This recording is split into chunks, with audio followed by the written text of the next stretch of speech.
ক্ষেপণাস্ত্র দিয়েই কি ইসরায়েলকে ধ্বংস করতে পারবে ইরান?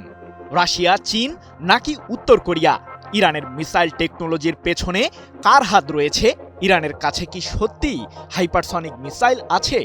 তবে ইরান যে ক্ষেপণাস্ত্রের দিক থেকে মধ্যপ্রাচ্যে শীর্ষ অবস্থানে রয়েছে সে বিষয়টি ভালোভাবেই টের পেয়েছে যুক্তরাষ্ট্র ও ইসরায়েল, যার কারণেই ইরানের ব্যালিস্টিক মিসাইল কর্মসূচির উপর নতুন করে বাধা সৃষ্টির পায়তারা করছে ইহুদিবাদীরা। কিন্তু সামরিক শক্তির দিক থেকে যুক্তরাষ্ট্র ইসরায়েল বহুগুণ শক্তিশালী হলেও ইরানের ক্ষেপণাস্ত্র কার্যক্রম নিয়ে এত চিন্তিত কেন ইহুদিবাদীরা? প্রশ্ন হলো, পুরো ইসরায়েলকে গুড়িয়ে দিতে ইরানের কাছে কি কি মিসাইল রয়েছে, আর সেগুলোর ক্ষমতাই বা কতটুকু?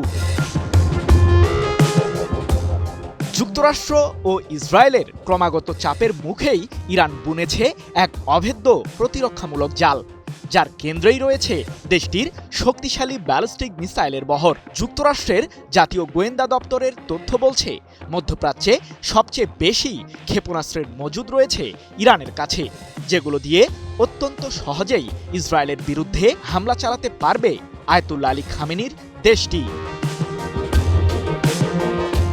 পশ্চিমা দেশগুলো মূলত ইরানের ব্যালিস্টিক মিসাইল অস্ত্রাগারকে মধ্যপ্রাচ্যের স্থিতিশীলতার জন্য একটি প্রচলিত সামরিক হুমকি হিসেবে অভিযোগ করে আসছে।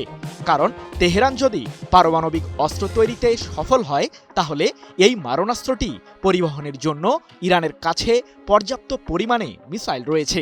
যদিও আয়াতুল্লাহ আলী খামেনির নেতৃত্বাধীন ইরান বারবার দাবি করেছে যে পারমাণবিক অস্ত্র তৈরির কোনো উদ্দেশ্য নেই দেশটির।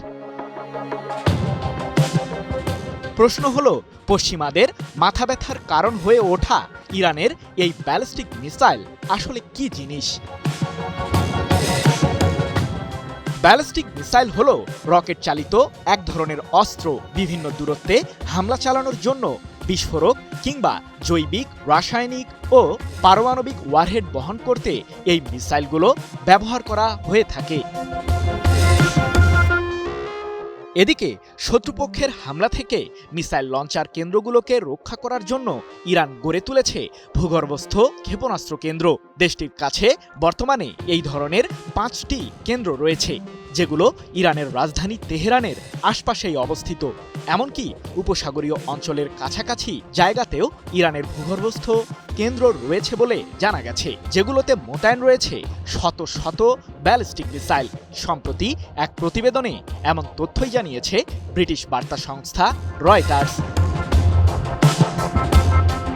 কিন্তু ইসরায়েলের প্রতিরক্ষা বলয় ভেদ করতে ইরানের কাছে ঠিক কয় ধরনের ক্ষেপণাস্ত্র রয়েছে?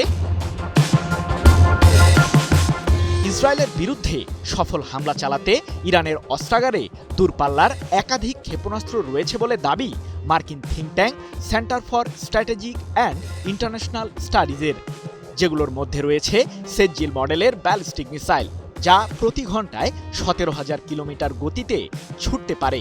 এই মিসাইলটি দিয়ে ইরানের সামরিক বাহিনী 2500 কিলোমিটার রেঞ্জের মাঝে হামলা চালাতে সক্ষম। এছাড়াও রয়েছে খোররাম শাহর 4 ও গাদর মডেলের ব্যালিস্টিক মিসাইল, যা 2000 কিলোমিটারের মাঝে ইসরায়েলের সামরিক আস্তানা নিমিষেই গুড়িয়ে দিতে সক্ষম। 2023 সালে প্রথমবারের মতো দেশীয়ভাবে তৈরি ফাত্তা-1 মডেলের হাইপারসনিক ব্যালিস্টিক মিসাইল উন্মোচন করেছিল ইরান, যা শব্দের চেয়ে কমপক্ষে 5 গুণ বেশি গতিতে ছুটতে পারে, যার কারণে এই ক্ষেপণাস্ত্রটিকে প্রতিহত করতে পারে না ইসরায়েলের এয়ার ডিফেন্স সিস্টেমগুলো। তবে প্রশ্ন থেকেই যায়, ইরানের ক্ষেপণাস্ত্র কার্যক্রমকে শক্তিশালী করার পেছনে কোন দেশের সংশ্লিষ্টতা রয়েছে?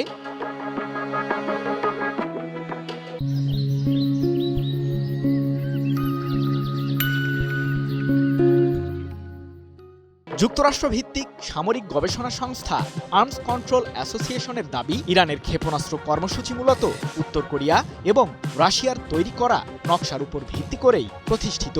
সেই সাথে ইরানের এই খাতে চীনেরও রয়েছে গভীর সংশ্লিষ্টতা। সৃজন মাহমুদ, নিউজ 24।